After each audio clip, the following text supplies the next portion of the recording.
Hey, Strike Eagle fans, Notso is back with you for part 2 of my weapons attack video, hopefully shorter series.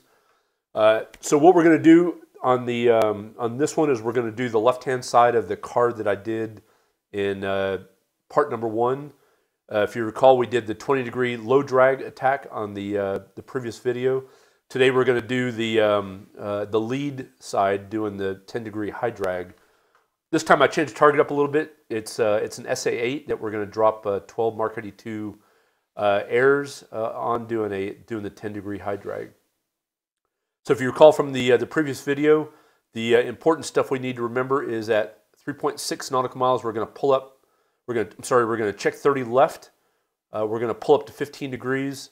We're going to pull down at 1.4, and the altitude is still the same. It's 3,100 feet, so that's going to be about 4,500 feet, then apex about 5,400 feet, or 2,300 feet AGL above the target.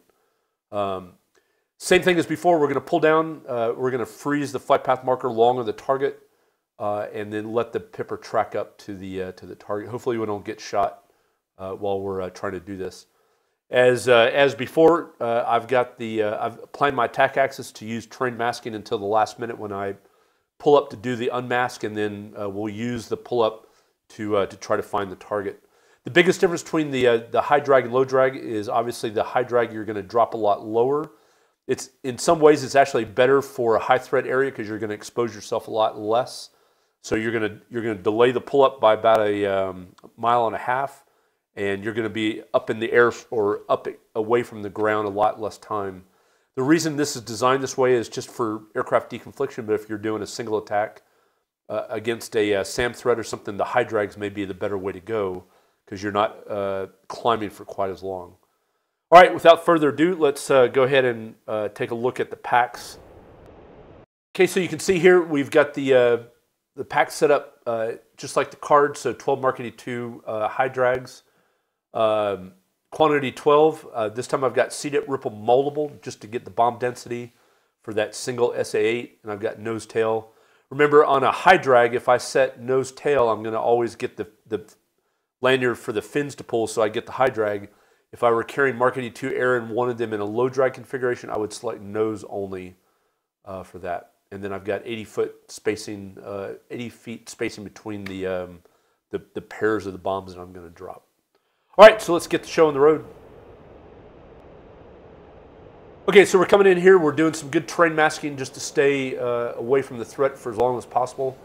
We've got a big, long, flat, open area that we've got to traverse, so I'm trying to use indirect terrain masking by putting the mountains along the edge of me to make it a lot harder for them to detect me while I'm down in that radar clutter.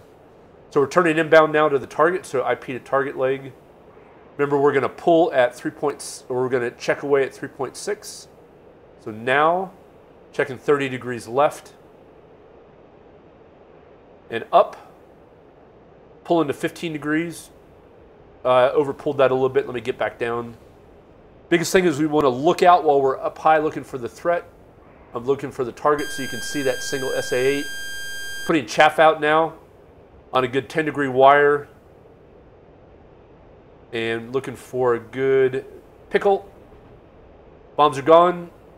Doing a turning safe escape maneuver, so nose to the horizon. As I then continue to pull, it looks like I've got good bomb effects on the SA8 Gecko.